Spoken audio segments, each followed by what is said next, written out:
बिस्मिल्लाहिर्रहमानिर्रहीम, अस्सलाम वालेकुम। मैं हूं काशिफ अहमद और आप देख रहे हैं मेरा फेसबुक पेज और यूट्यूब चैनल। नाज़रीन, इमरान खान के हवाले से कुछ ऑडियोज़ जो हैं वो फिर से लीक हुई हैं और ये ऑडियोज़ कुछ ऐसी हैं कि जो इससे पहले किसी भी पॉलिटिशियन के हवाले से इस तरह की ऑडियोज़ जो हैं वो लीक नहीं हुई। हाँ, जो चेयरमैन नैब थे जस्टिस जावेद इकबाल, उनके हवाले से एक स्कैंडल लीक हुआ था, लेकिन उसके बाद अब इमरान खान साहब के हवाले से ये जो मुबैना गुफ्तगू है ये लीक हुई है और ये उनकी ज़ाती ज़िंदगी के हवाले से है।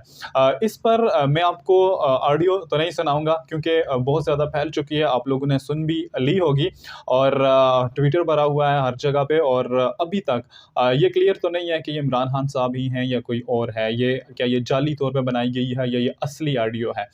वैसे तो वीडियोस भी जाली बन जाती हैं, तो ऑडियोज़ बनाना तो कोई मुश्किल काम है ही नहीं और अभी तक हम जाली, असली, नकली इन चीज़ों के चक्कर से निकले ही नहीं हैं। अभी तक इससे पहले कितने स्कैंडल्स आ चुके हैं, कितने बड़े लोगों के स्कैंडल्स आ चुके हैं, लेकिन इस पर सिर्फ़ और सिर्फ़ खामोशी है। क्यों? हर बंदे के मौजूद हैं और एक बंदा नहीं चाहता कि अगर मेरे स्कैंडल सही पकड़ा गया।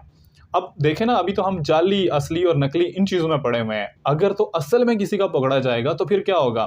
तो इसलिए भई ना कोई फोरेंसिक होती है, ना ही कोई इस पर तहकीक होती है, ना ही इस पर कोई कमीशन बैठता है, ना ही इसका कोई तरीक़ाकार बनता है कि भई इन चीज़ों को ख़त्म किया जाए और फिर पता लगाया जाए कि भई असल क्या है, नकल क्या है और फिर जब असल नकल जो नकल बनाते हैं, फिर जब उन लोगों को भी बेनकाब किया जाए। अगर तो ये लोग चीज़ें जाली बनाते हैं, जाली बनाने वालों को बेनकाब करें या फिर अगर असल है तो फिर पता चल जाएगा सबकी हकीकत कि क्या है। लेकिन अपनी ज़ाती ज़िंदगी में कौन शख्स कितना पाकदामन है, कौन शख्स कितना गलत है, इसका फ़ैसला आप और मैं तो बिल्कुल भी नहीं कर सकते और महज़ उन ऑडियोज़ की बेसिस पे कि जो ऑडियोज़ हमें पता ही नहीं है कि फ़ेक हैं या फिर असली हैं। क्यों? हमें इस चीज़ का तो लाज़मी पता है कि ये फ़ेक बन जाते हैं, लेकिन इसका क्लियर होना इंतहाई ज़रूरी है ताकि हमारे सामने वो तमाम चेहरे आएँ, हमें पता चले कि जिन लोगों को हम इलेक्ट करते हैं, जिन लोगों को हम वोट देते हैं, वो क्या इस मनसब के काबिल हैं भी या फिर नहीं हैं। और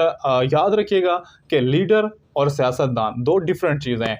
हमारे यहाँ सियासतदान तो बहुत ज़्यादा हैं, लेकिन लीडर्स जो हैं उनकी कमी है और अगर एक सियासतदान में एक लीडर हमें मिल जाए तो वो पूरे मुल्क की तकदीर को बदल सकता है। तो इसी तरह से अब ये जो ऑडियोज़ हैं, हम इनको ये नहीं कह सकते कि भई ये असली हैं या ये नकली हैं, लेकिन हम ऐसा मैकेनिज़्म तो बना सकते हैं कि हमें पता चले कि भई असल क्या है और नकल क्या है। और हम लोग तो ये चाहते ही नहीं हैं कि भई ऑडियोज़ अगर किसी शख्स की भी जब ऑडियोज़ आई हैं तो पूरा ये खौफ होता है कि भई अगर ये असल निकल आई तो क्या बनेगा?